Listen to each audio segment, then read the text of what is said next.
Bonsoir. Alors j'ai vu sur Twitter il n'y a pas longtemps qu'il y a deux développeurs que je respecte beaucoup, donc je donnerai pas de nom, qui connaissaient pas des raccourcis Unix qui sauvent la vie comme CTRL-R et CTRL-L. Alors j'ai fait un petit lightning dessus parce que voilà, nous à Epita on a été élevés au shell et au terme et on en recode et on nous le force par la bouche ou par ailleurs. En fait, je vais vous apprendre quelques petits raccourcis clavier qui sont super utiles. Et en fait, pourquoi je me suis limité et pourquoi ils sont super utiles, c'est qu'ils sont utilisables dans votre console, dans votre terme, dans IRB, dans toutes vos consoles SQL, MySQL, Postgre, dans presque n'importe quoi qui utilise la lib standard Unix pour faire de l'interface en ligne de commande. Et ben vous l'avez. Donc c'est super cool. Et pour ça, je vous ai mis toutes les lettres de l'alphabet. Alors moi j'ai mon top 10. Et pour que ce soit plus pratique, j'ai remis l'alphabet dans l'ordre. Donc en gros, tout d'abord, le premier truc qui vous arrive parfois, donc je suis obligé d'en parler en premier, c'est que vous tapez des trucs dans votre terminal et ça marche plus. Alors c'est super con, puis tout à coup vous vous énervez sur votre clavier. Et là, il y a tout plein de lettres qui arrivent et qui appuient sur Entrée, qui affichent des trucs, qui font des commandes que vous ne vouliez pas faire. Donc ça, c'est pas cool. Alors ça, cette surprise-là, c'est CTRL-S et CTRL-Q. Quand vous faites CTRL-S, ça veut dire on ne sort plus ce que vous tapez. Donc vous faites CTRL-S, vous tapez bonjour, il n'y a rien qui s'affiche. Puis après, vous tapez CTRL-Q, et ben ça revient, il y a bonjour qui s'affiche. Et là, vous avez tapé vos trucs. Donc voilà, je vous le dis juste parce que c'est la petite surprise. C'est une super bonne blague à faire au boulot, comme ça le mec il s'énerve. Et alors un autre truc que vous pouvez faire si vous voulez que les mecs s'énervent tout seuls, bon, hormis le très célèbre vous mettez quelque part un script shell qui pourrit la session du mec et puis vous l'exécutez, c'est tout simplement de taper des commandes, genre des trucs, des RM, des machins, tout ça, et puis de faire après un CTRL S, et du coup quand le mec ou avant, ensuite vous effacez l'écran. Alors ça, on verra plus tard aussi comment le faire. Et puis après, vous faites contrôle, vous attendez, quand le mec il fait contrôle Q, bah il y a tout qui s'exécute. Et s'il commence par faire des touches entrée pour le fun, pour savoir un peu où il est, ben ça exécute tout et c'est très fun. Bref. Non, je déconne, faut pas faire ça aux gens. Le truc super utile, donc en jaune, vous voyez les 10 raccourcis qui me sauvent vraiment la vie.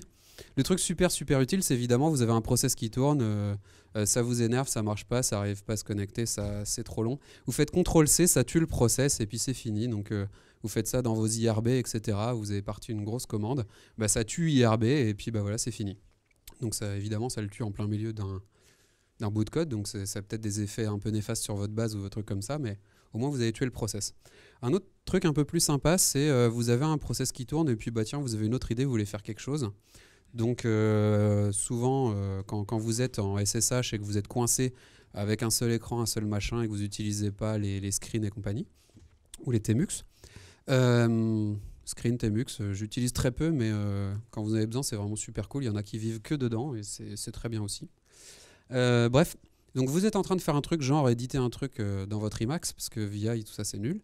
Vous faites CTRL-Z, ça met Emacs en arrière-plan, vous tapez vos commandes, et puis après, vous faites FG, et ça remet Emacs en frontal. Si vous avez plusieurs sessions de trucs, genre vous avez lancé un IRB, et puis vous voulez lancer un autre truc dans une console SQL, parce que vous ne savez pas le faire en IRB, ou enfin dans votre console Rails plus précisément, mais bref. Donc vous commencez, vous faites IRB, vous faites CTRL-Z, il va au dodo, et ça écrit process numéro 1, IRB, c'est bon, il dort. Donc après, vous ouvrez votre Emacs, vous tapez votre code, vous faites CTRL-Z et ça écrit Emacs numéro 2, il dort. Ensuite, vous faites votre console SQL, hop, CTRL-Z, numéro 3, elle dort, et puis après, vous faites FG2, ça revient sur votre Emacs, FG1 sur votre IRB, etc. Donc c'est des trucs assez pratiques que j'utilise tous les jours.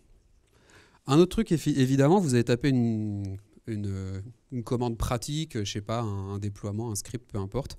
Vous tapez CTRL-R et puis 2-3 mots les plus intéressants et ça va vous retrouver en fait ce que vous aviez tapé dans l'historique, à moins que vous les ayez supprimés bien sûr. Et puis bah, comme ça, vous avez fait une super commande, vous êtes cool, vous faites ça.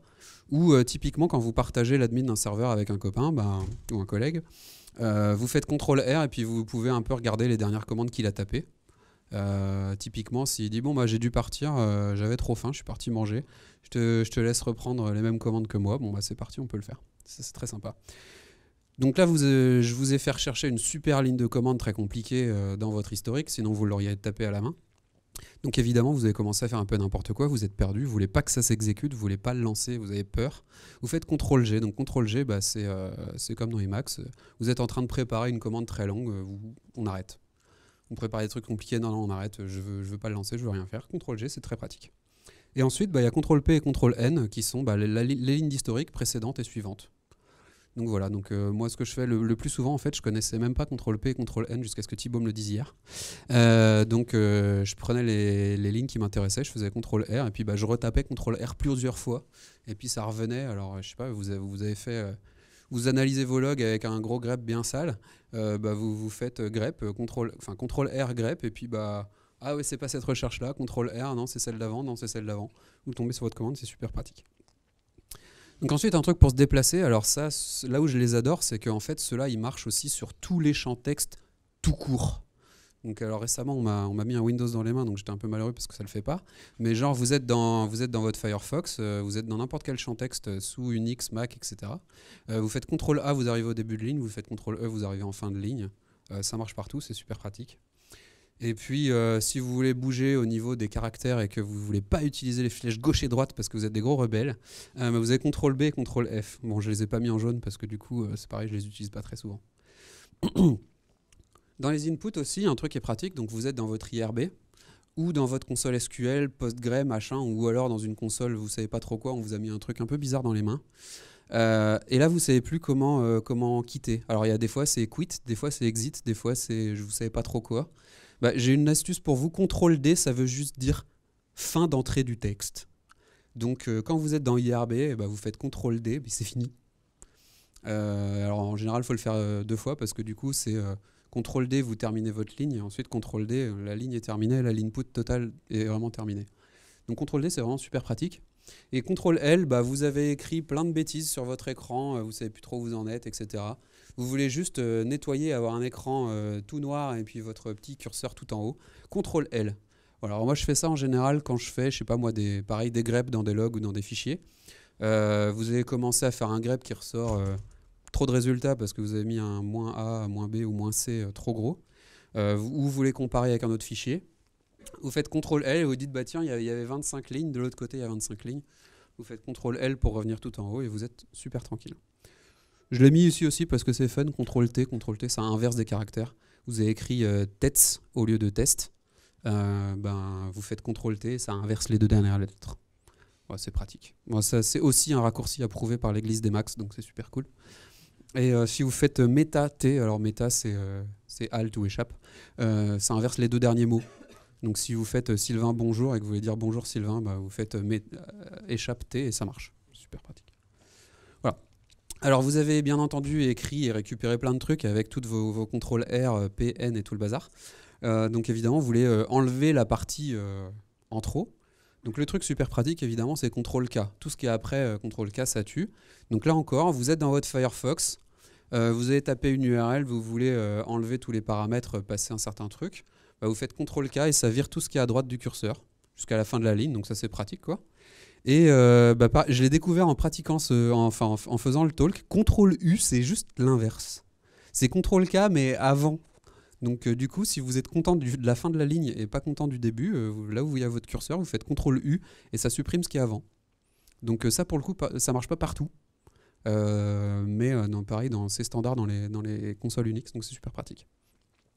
Et ensuite, je crois que les utilisateurs d'Emacs et de VI sont d'accord sur le sujet, mais alors, je ne suis pas sûr. CTRL-W et CTRL-H, ça va supprimer respectivement le mot et le caractère avant le curseur. Donc c'est pareil, CTRL-H, aujourd'hui tout le monde a backspace, donc on va plutôt taper là-dessus, mais c'est pratique à savoir. Alors une fois que vous avez tué du texte, il y a une dernière manière un petit peu spéciale qui est là aussi approuvée par l'église d'Emacs. C'est CTRL espace et CTRL W. Donc CTRL espace, vous faites ça au début. Je sais pas, vous avez un pâté de texte, sur la ligne 3, vous faites CTRL espace, c'est le début du marqueur. Et ensuite, vous allez n'importe où, ça peut être sur la ligne 1 ou 2 d'ailleurs, ça peut être sur la ligne 37. Vous faites CTRL W et tout ce qui était entre les deux disparaît. Vous avez tué la région qui est entre la marque et le moment où vous avez tapé CTRL W. Donc ça, c'est un truc très pratique, pareil que j'utilise tous les jours. Et CTRL Y va coller la première chose qui est dans le kill ring. Alors ça c'est pareil, c'est un truc qu'on a un peu oublié avec nos interfaces graphiques, Windows, Mac, tout ça. Mais en réalité, les gens ils ont copié-collé. Et ce que Unix va préférer, c'est couper-coller. Et surtout se dire pourquoi n'avoir qu'un seul truc à coller. On est dans un ordinateur, on a quand même la place pour quelques quarantaines d'octets, quoi. Et donc du coup, bah, vous avez un pasteboard qui est ou plutôt un kill ring qui est infini. Donc vous coupez du texte, ça le garde en mémoire, c'est le premier qui est dispo. Si vous faites CTRL-Y, ça l'affiche. Et puis vous recoupez du texte, vous coupez une région avec CTRL espace CTRL W. Vous faites plein de trucs comme ça. Et ben, ça garde tout ça en mémoire dans le kill ring. Et puis après, quand vous faites CTRL Y, ça met le premier. Et quand vous faites Meta Y, donc Alt Y ou échappe Y, bah, ça va revenir dans le kill ring au petit à petit. Donc je sais pas, moi c'est pratique quand vous faites de la rédaction, des mails, des machins comme ça. Vous coupez des morceaux, vous coupez le paragraphe 3, et puis plus tard vous dites, vous coupez le paragraphe 1, vous coupez un bout de phrase, et puis après vous savez que c'est, on va dire, 5 ou 6 rangs en arrière dans votre kill ring. Et puis vous dites, ah ouais, mais en fait, là, en fin de mail, c'est le moment parfait pour remettre le paragraphe 3 ou le paragraphe 1 d'avant. Hop, CTRL Y, échappe Y, vous retrouvez votre paragraphe, c'est bon. Donc ça, c'est vraiment des trucs super pratiques.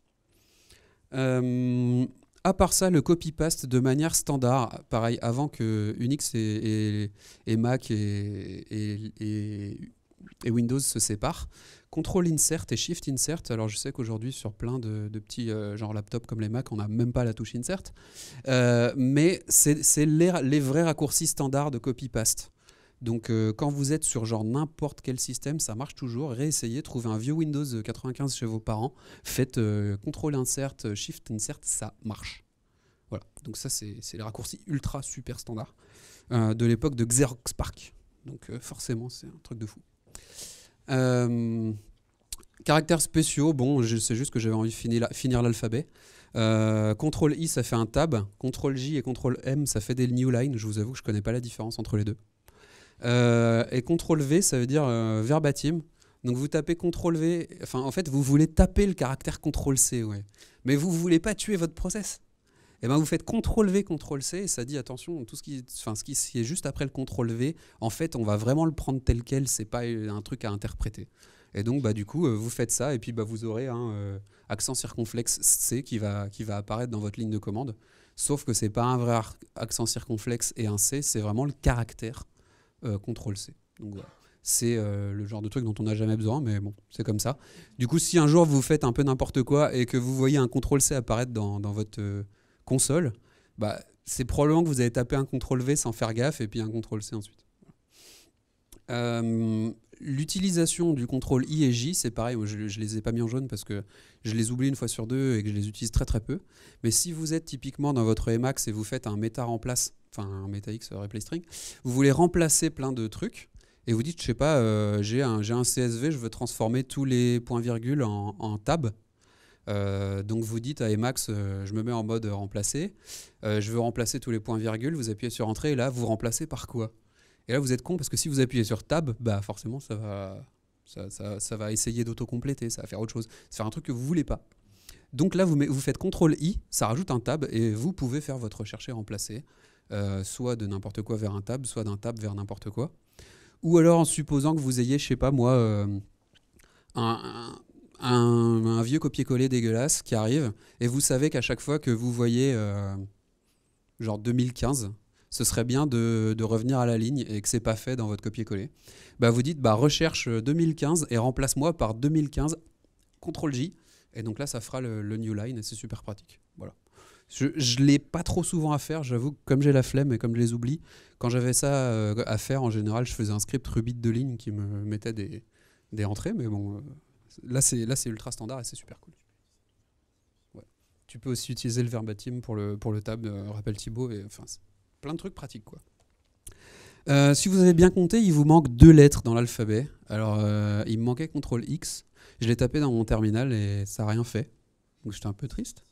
Et en fait après j'ai fait un deuxième CTRL X juste pour être sûr, et là j'ai découvert un truc super magique.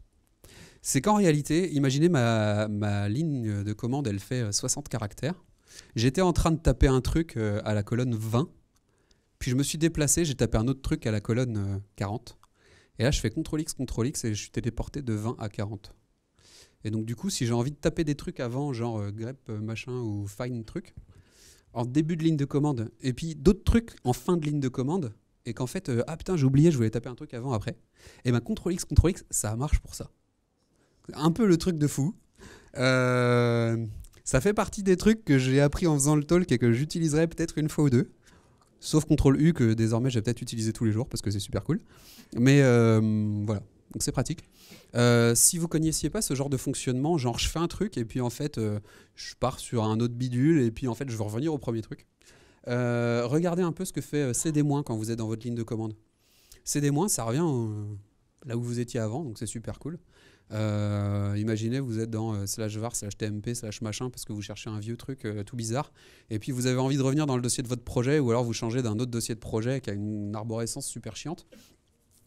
Et ben comme vous êtes fait chier à taper la commande de aller à A vers B, vous dites j'aimerais bien revenir de B vers A en 2-2, bah CD- ça fait ça. Et push-D, pop-D, ça fait le même principe que ce que je racontais avant. Sur le côté, votre kill ring, il est infini. Donc en gros, à chaque fois que vous avez un truc intéressant, vous dites, bah tiens, je suis dans un dossier qui m'intéresse. Vous faites push-D. Et ça va rappeler, il va se rappeler tout seul de votre liste de dossiers qui vous intéressent. Et puis du coup, quand vous voulez revenir, bah, vous faites pop-D, puis ça vous revient dans les dossiers qui vous intéressent. Bon, c'est des comportements utiles. Vous n'êtes pas obligé de l'utiliser tous les jours, surtout qu'aujourd'hui, on fait des tonnes de trucs à l'interface graphique, bien sûr. Mais là où c'est vraiment pratique, c'est qu'en réalité, c'est la philosophie Unix de se dire bah, on n'a peut-être qu'une seule ligne de commande, on est peut-être des fois sur 80 colonnes et 25 lignes, et de faire des trucs un peu tout pourris, mais n'empêche qu'avec cette simple ligne de commande, votre ordinateur, il sait faire des tonnes et des tonnes et des tonnes de trucs super pratiques.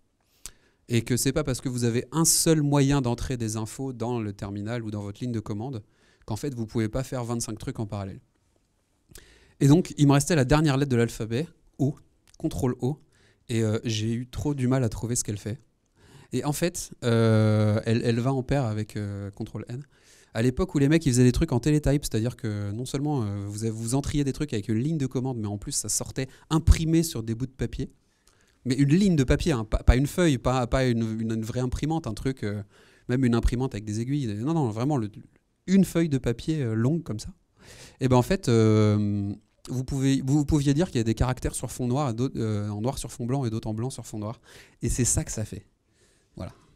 Donc ça, c'était vraiment pour la culture parce que je me suis dit que j'ai quand même fait 25 lettres de l'alphabet et je vais pas finir là-dessus, quoi. Je vais pas laisser la dernière question sans réponse. Mais voilà. Donc ça, c'était vraiment les cas un peu tordus. Mais bien entendu, toutes ces configs vont dépendre de votre OS en général, de votre shell, de votre éditeur.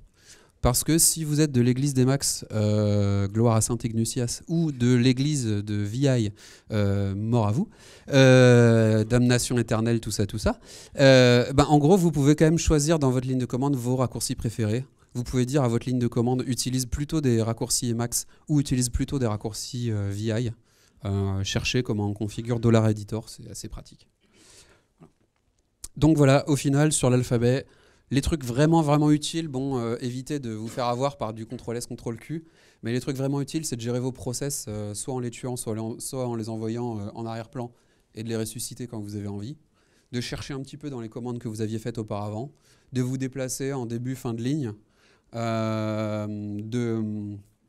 d'arrêter de taper ou de nettoyer un petit peu le bazar qui est sur votre écran, de pouvoir supprimer plein de trucs. Donc on a bien vu qu'avec le pasteboard infini, c'était vraiment pratique d'avoir le kill ring et de dire je coupe du texte, je coupe du texte et puis je peux le rappeler quand je veux. Donc ça c'est les trucs qui, moi pareil, j'utilise tous les jours, sont vraiment super utiles. Si vous voulez taper des caractères spéciaux, vous avez cela, et puis le reste, c'est vraiment le truc pour la culture. Donc maintenant que vous connaissez toutes les lettres de l'alphabet, ce que je vous propose pour un prochain Lightning, c'est d'apprendre la ponctuation. Parce qu'en shell, il y a plein de trucs super pratiques avec le point d'exclamation qui rappelle des variantes des commandes d'avant, ou le $ et le point d'interrogation qui vont vous sortir diverses variables d'environnement ou rappeler des codes, des statuts, etc. Donc ça, c'est pareil. Cherchez, cultivez-vous, c'est vraiment pratique. Et voilà, soyez contents. Est-ce que vous avez des questions ?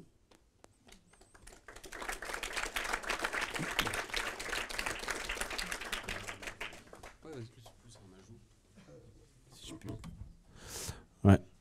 Juste un truc, je sais qu'il y a pas mal de gens parmi vous qui sont sur Mac. Et en fait, de base sur Mac, il y a un certain nombre de raccourcis clavier de base de Unix qui sont gérés. Et en fait, il suffit de rajouter un petit fichier dans vos configs qui s'appelle key bindings. Et en fait, ce truc-là va vous permettre d'avoir quasiment tous les raccourcis. Donc le yank, donc le truc avec le contrôle espace, contrôle méta W, contrôle Y avec le yank et tout. Tous ces trucs-là, vous les avez for free. Donc c'est keybindings.dict qu'il faut mettre dans un truc dans application support dans votre et vous avez tous les trucs genre contrôle D pour effacer la lettre d'après. Donc ça c'est tu les as de base, mais par exemple tu n'as pas le il y a certains trucs d'Emacs que tu n'as pas, genre le contrôle V qui se déplace en bas d'un, mais ça c'est plus Emacs en fait. Mais vous avez un certain nombre de raccourcis que vous pouvez ajouter juste en copiant le fichier, enfin un fichier keybindings.dict directement dans votre dossier. Et c'est géré de base en fait, il suffit de l'activer. Même le CTRL-X, CTRL-X, il est géré. Carrément. Il y a Benjamin qui a une question. Alors peut-être que ça répond à ce problème, mais comment tu gères le méta, la touche méta sur Mac avec Emacs? Parce que en fait ça marche pas. Enfin, il faut faire échappe. Genre, je sais que pour faire méta X, tu peux faire échappe X, mais c'est ultra merdique. Moi, je faisais échappe avant, donc je je crois que continue Alt échappe. marche pas en fait. Si ça marche. Bah, j'essaie Alt, mais j'ai du mal. C'est super intéressant. En fait, c'est vrai que dans le terminal sur Mac, la touche méta, elle est difficile à activer. En fait, moi, j'ai pas le problème parce que je suis. Non, mais si. En fait, quand la touche contrôle, c'est la touche contrôle, c'est classique. Enfin, c'est la touche Unix contrôle, quoi. Donc contrôle N, contrôle P, contrôle machin, tout ça, ça marche. Après, la touche commande, bah, ça fait commande C, commande V. Donc ça, c'est les trucs dérivés de Windows. Et Alt, en fait, c'est la ponctuation. Tu sais, c'est les genres accent aigu, machin et tout. Donc faut l'activer en fait dans le terminal. Bah, en fait, tu fais commande virgule, enfin tu vas dans les options de ton terminal et tu touches la touche Alt devient la touche méta ou un truc comme ça. Enfin, t'as une option comme ça.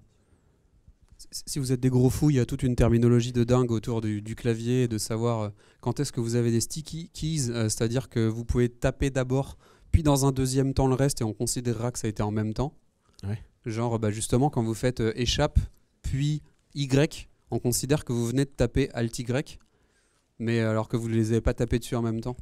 Et donc il y a plein de trucs comme ça, pareil. Faut être vraiment fan du clavier, de la config et des trucs comme ça, mais je vous assure que ça déchire. Et à l'époque où j'utilisais sous Unix des window managers super chelous, genre Ion 3, qui est un tiling window manager, donc c'est pareil comme Awesome WM ou des trucs comme ça. Bah, en gros, c'est pareil, c'est des mecs, c'est des gros malades du clavier, donc ils vont vous expliquer ensemble comment faire la différence entre la touche menu, la touche Windows, la touche machin, la touche Alt et Shift de gauche, la touche Alt et Shift de droite, si vous voulez mapper sur des trucs différents. Donc voilà, donc c'est pareil, c'est un peu d'apprentissage, c'est un peu de curiosité, mais si vous voulez faire des trucs de malade mental avec votre clavier, vous pouvez. Et voilà, on l'oublie un peu, on tape dessus avec nos doigts sales, mais c'est vraiment super cool un clavier. On aime nos claviers. Ouais. D'autres questions ou d'autres remarques? D'autres choses pas claires, peut-être? Bon bah merci, c'était cool, j'espère que c'était rapide. Et merci beaucoup. C'était nickel. Bravo.